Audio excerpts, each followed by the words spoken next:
नमस्ते बच्चों, आप सबका स्वागत है आपकी अपनी गणित की कक्षा में। आपकी 10वीं कक्षा के गणित में हम पढ़ रहे थे अध्याय वृत्त, और उसमें हम पढ़ रहे थे वृत्त की स्पर्श रेखाओं के बारे में। तो आइए आज की इस कक्षा में हम इसके कुछ और प्रश्न करते हैं ताकि हमारा अभ्यास अच्छे से हो जाए। इससे पहले कि हम आगे बढ़ें, आपको कुछ पिछली कक्षा की याद दिलाना चाहते हैं। तो हमने सीखा था कि वृत्त के यदि अंदर कोई बिंदु है तो वहां से कोई स्पर्श रेखा नहीं होती, वृत्त के ऊपर स्थित कोई बिंदु है तो एक स्पर्श रेखा होती है, और वृत्त के बाहर बिंदु से दो स्पर्श रेखाएं होती हैं और दोनों की लंबाइयां बराबर होती हैं। तो आज की आपकी जो वर्कशीट है ये भी कुछ इसी तरह की बातें बता रही है। तो आइए पढ़ते हैं यहाँ से। तो वृत्त पर स्थित किसी बिंदु से वृत्त पर स्पर्श रेखाओं की संख्या हमने देखा। वृत्त पर अगर कोई बिंदु है तो वो एक ही रेखा बनाती है, और वृत्त की स्पर्श रेखा वृत्त को कौन से बिंदु पर स्पर्श करती है? एक बिंदु पर, इस पर, और ये त्रिज्या के लंब होता है अगर हम इसे पूरा बनाएं। और वृत्त के बाह्य बिंदु से वृत्त पर बनी स्पर्श रेखाओं की लंबाई सदा समान होती है। ये वो काम है जो हम पिछली कक्षा में कर चुके हैं। आइए एक पहला उदाहरण, दिए गए चित्र में त्रिभुज ACB का परिमाप ज्ञात कीजिए यदि PC बराबर 28 सेंटीमीटर है। तो PC जो यहाँ बनाया हुआ है ये है वृत्त की स्पर्श रेखा बाहरी बिंदु से। तो ध्यान दीजिए कि जो PC है वही लंबाई QC की होगी।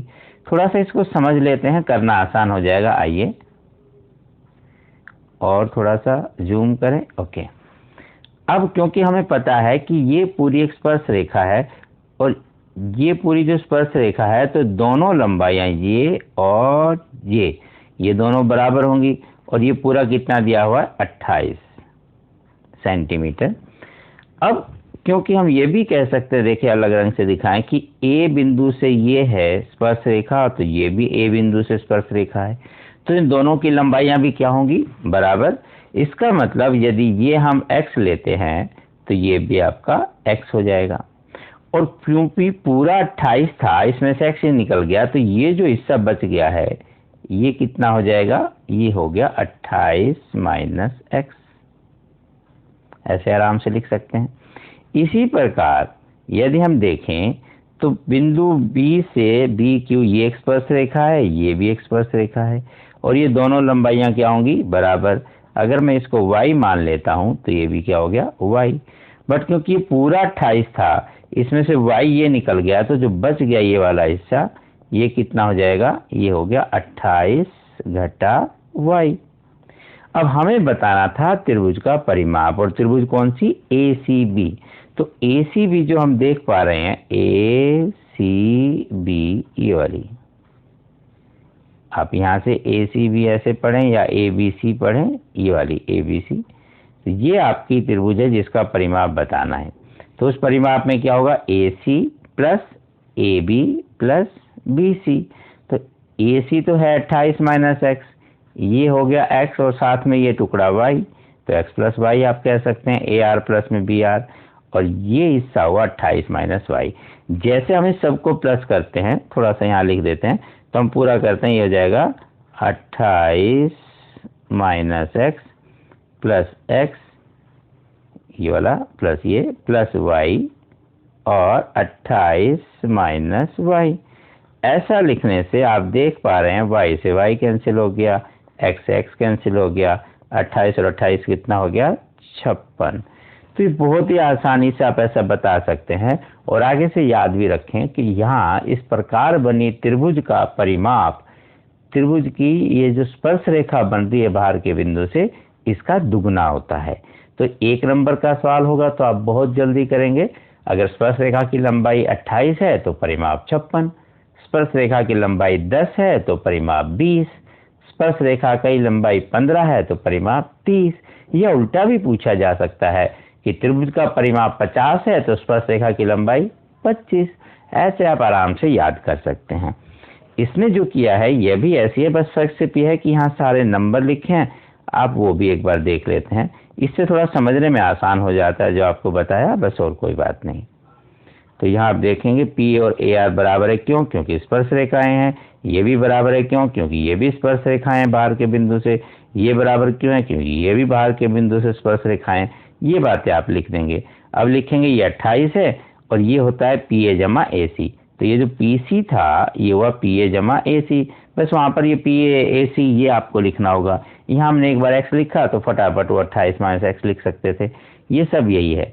इसी प्रकार दूसरे वाले टेंजेंट के साथ मतलब स्पर्श रेखा के साथ लिखा और 1 और 2 दोनों को जोड़ दिया तो 28 28 56 और इन सब का जोड़ होता है त्रिभुज का परिमाप। इस प्रकार आसानी से ये आ जाता है। उदाहरण नंबर 2 देखते हैं। हालांकि ये सवाल आप पिछली कक्षा में भी कर चुके हैं कि जैसे ये स्पर्श रेखा होती है तो त्रिज्या के साथ 90 का कोण बनाती है। अब ये दोनों कोण 90 90 के हो गए जो स्पर्श रेखा और त्रिज्या के साथ मिलते हैं। तो चारों कोणों का योग 360 होता है। इसमें ये 90 तो बच क्या गया, वो भी दोनों मिला के 180 बचेगा। बस वही यहाँ लिखा हुआ और कुछ भी नहीं। तो आप लिख सकते हैं क्योंकि ये कोण 90 डिग्री का है, ये भी 90 डिग्री का है, तो चतुर्भुज के चारों कोणों का योग 360। तो 90 जमा जो 2 बच गए वो लिख देंगे।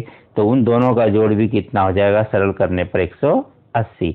इसका मतलब आगे से याद भी रखेंगे कि ये वाला एंगल और ये वाला एंगल इन दोनों का जोड़ 180 होता है, यानी कि ये दोनों कोण संपूरक होते हैं। ये आप याद रखें ताकि कोई प्रश्न आता है तो आप डायरेक्ट हल कर सकते हैं 1 नंबर वाले सवालों के।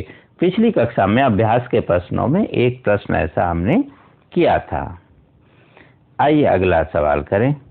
दिए गए चित्र में DOB और ODC, DOB मतलब ये वाला और ODC मीन्स ये वाला, यहाँ नाम से करें तो DOB ये और ODC दिस एंगल, ये 2 एंगल बताने हैं। तो कुछ बातें आप अभी सीख चुके हैं, जैसे चतुर्भुज में जैसे कोण बनते हैं दोनों का जोड़ 180 होता है। इसका मतलब हुआ, यहाँ समझ लेते हैं फिर आप लिख लेंगे। ये 40 है तो इसके सामने ये 140 होगा और ये जो कोण है ये इस चाप से बनाया जा रहा है केंद्र पर। तो वृत्त पर कहीं कोण बनेगा तो इसका आधा, तो 140 का आधा ये 70 का हो जाएगा। क्योंकि ये त्रिज्या से यहाँ स्पर्श रेखा है तो ये टोटल 90 का होना चाहिए, उसमें से 75 घटा देंगे तो ये 15 आ जाएगा।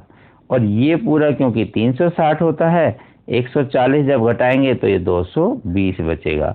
इस प्रकार ये भी एक नई चतुर्भुज बन गई। इसके चारों कोणों का जोड़ 360 लिख देंगे तो हम ये ज्ञात कर सकते हैं। इस प्रकार से देखें,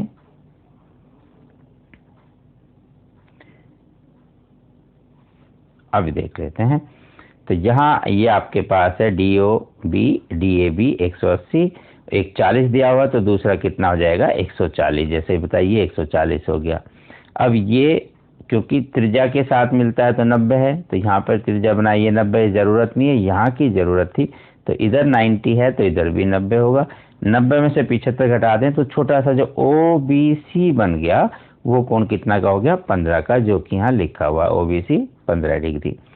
अब क्योंकि ये ध्यान से देखें, ये एक आपकी चाप है, इस चाप द्वारा केंद्र पर 140 का कोण बन रहा है। ये कितना 140। तो इसी चाप द्वारा जब कहीं और बनाएंगे ये कोण तो 140 का आधा 70 का बन जाएगा, जो कि यहाँ लिख दिया गया है। अब ये एक चतुर्भुज है, उससे पहले एक अंदर का कोण भी निकाला प्रतिवर्ती करके कि ये पूरा 360 होता है जो गोल गोल घूम गया। तो इधर का 140 है तो वो क्या बचेगा, 360 में से 140 घटा देंगे तो आप दूसरा एंगल बता सकते हैं, वो कितना हो जाएगा 220। बस अब इन सबको जोड़ेंगे तो 15 जमा 220 जमा 70 जमा ODC, ये सब मिला के 360 होना चाहिए। इस प्रकार ODC का मान आ जाएगा 55 डिग्री। बहुत ही आसान से सवाल थे और प्रैक्टिस के 4 सवाल दिए। आइए इन्हें बारी बारी कर लेते हैं। जैसे पहला सवाल ये दिया हुआ है कि m का मान ज्ञात कीजिएगा। इस चित्र में C आपका केंद्र है और दूसरे सवाल में x का मान पूछा है और HG और GI ये आपकी स्पर्श रेखाएं हैं। पहले पहला सवाल करें। तो जैसा कि हमें दिखाई दिया C केंद्र है वृत्त का और AB और AD स्पर्श रेखाएं हैं, तो हम B और C को मिलाते हैं तो ये त्रिज्या होगा और ये यहाँ पर 90 90 का कोण बनाएगी। और अभी हमने पढ़ा भी था कि इस प्रकार बनी हुई चतुर्भुज में आमने सामने के सम्मुख कोणों का योगफल 180 होता है। तो क्योंकि AB तथा AD वृत्त की स्पर्श रेखाएं हैं इसलिए कोण ABC तथा कोण ADC कितना होगा 90 डिग्री। अगर एक ही नंबर का सवाल है तो हम बहुत जल्दी ऐसे ही कर देंगे कि 3m जमा m बराबर 180 लिखो और सवाल खत्म। और थोड़ा सा 2 नंबर का है तो ऐसे 2-3 लाइनें लिख देते हैं।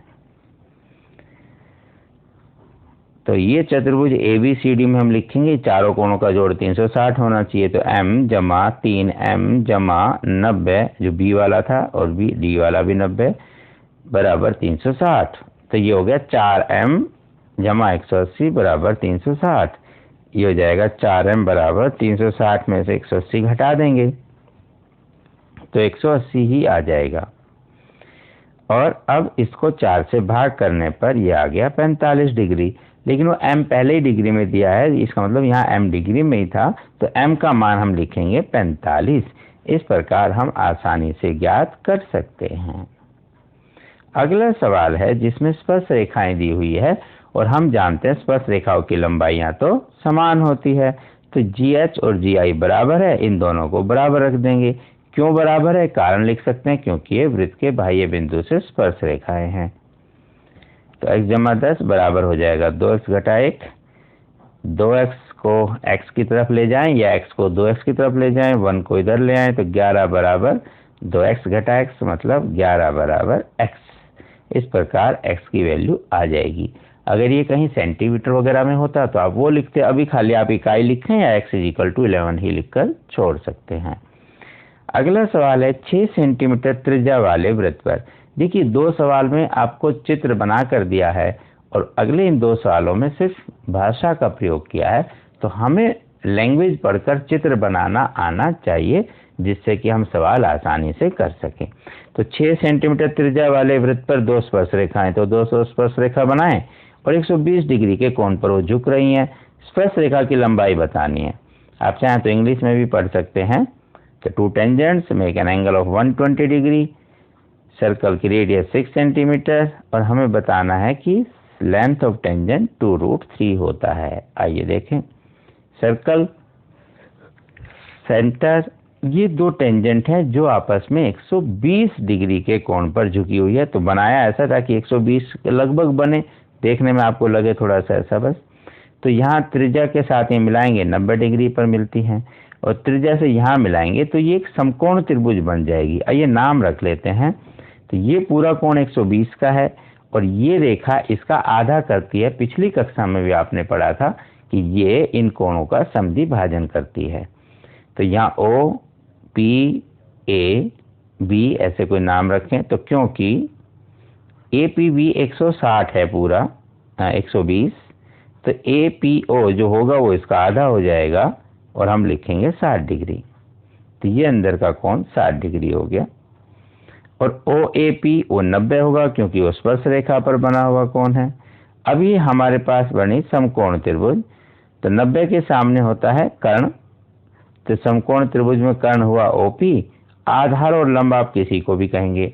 अब जब एंगल 60 है तो अब यहाँ त्रिकोणमिति का प्रयोग करें कि समकोण त्रिभुज में OA दिया हुआ है जो आपका त्रिज्या है 6 सेंटीमीटर। तो OAP में लिखेंगे लंब बटे आधार यानी कि OA बटे AP, वो होता है tan थीटा।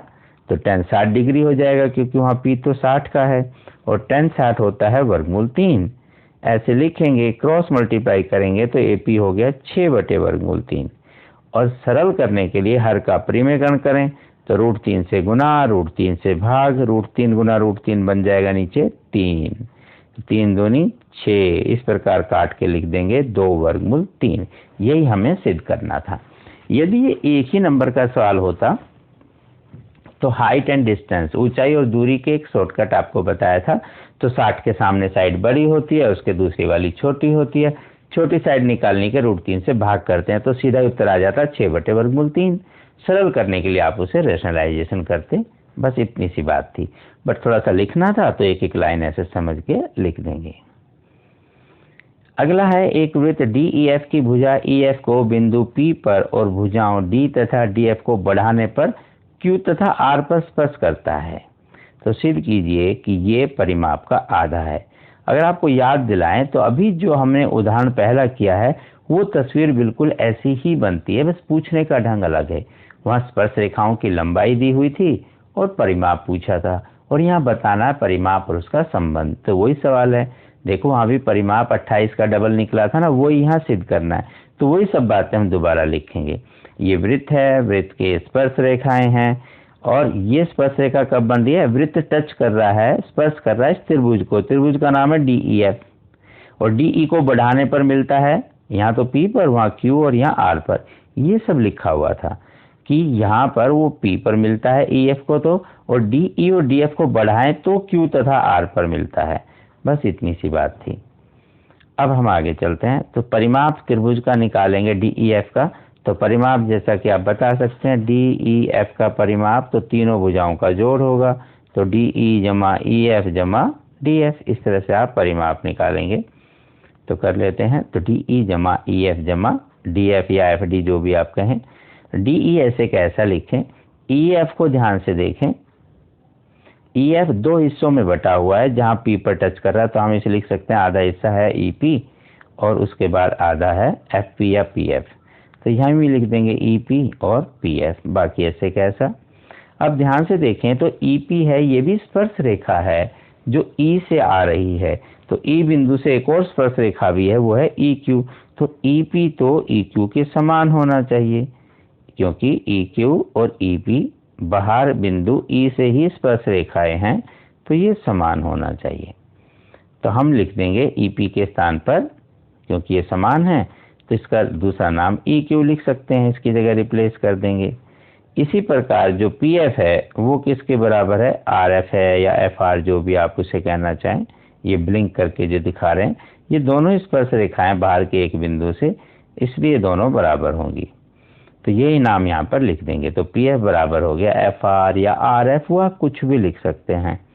अब ध्यान से देखें, हमें जो मिल रहा है DE जमा EQ, तो DE जमा EQ तो पूरी रेखा बन रही है DQ, और इसी तरह से FR जमा FD, ये भी पूरा रेखाखंड बन रहा है, तो ये DQ और ये DR। और जैसा कि हम पहले भी लिख चुके हैं, या वहाँ लिख सकते थे कि क्यों बराबर है, क्योंकि स्पर्श रेखाएं हैं। वहाँ आप लिख सकते हैं, ब्रैकेट में लिखना भी चाहिए, यहाँ लिख देते हैं इसके लिए। तो DQ और DR भी स्पर्श रेखाएं हैं, इसलिए दोनों भी बराबर होना चाहिए। तो हम DR की जगह DQ भी लिख सकते हैं। क्यों, क्योंकि दोनों टेंजेंट है, यानी कि स्पर्श रेखाएं हैं वृत्त की। अब 2DQ हो गया ये, और ये किसके बराबर चल रहा है, ये चल रहा है DEF का परिमाप जो हमने लिखा था उसी के बराबर है। अब DQ को निकालेंगे तो 2 उधर जाकर ऐसे 1/2 हो जाएगा, मतलब भाग कर देंगे। तो DQ होगा 1/2 गुना त्रिभुज DEF का परिमाप। ये हमें सिद्ध करना था, ये हमने कर दिया। तो इसे आगे से आप परिणाम के रूप में याद रखें। जैसे सवाल में दिया था कि अगर QD 28 होता तो परिमाप 56 हो जाएगा, क्योंकि परिमाप तो स्पर्श रेखा की लंबाई का 2 गुना है। बस इस तरह से आप ये सवाल करें, अभ्यास करें, अच्छे से पढ़ते रहें, आगे बढ़ते रहें। कोई चीज़ ऐसी है जो पिछली कक्षा की आपको समझ में नहीं आई, कुछ सवालों हमने कहा कि हमने पिछली कक्षा में पढ़े थे, हो सकता है आपसे क्लास मिस हुई हो, या आप हमसे अभी जुड़े हैं, तो घबराने की बात नहीं है। इस वीडियो के नीचे लिंक दिए हैं, जहां सभी वर्कशीट एक ही लिंक के अंदर हैं। तो आप अपना 10th क्लास या जो भी आपको चैप्टर देखना है उसका लिंक ओपन करके वो चीज़ें पढ़ सकते हैं। तो पढ़ते रहें, आगे बढ़ते रहें, और हाँ, अपना ध्यान रखें, बार बार साबुन से हाथ धोएं, मास्क लगाएं, उचित दूरी बनाए रहें, बीमारी से बचें और आगे बढ़ें। फिर मिलते हैं, तब तक नमस्ते।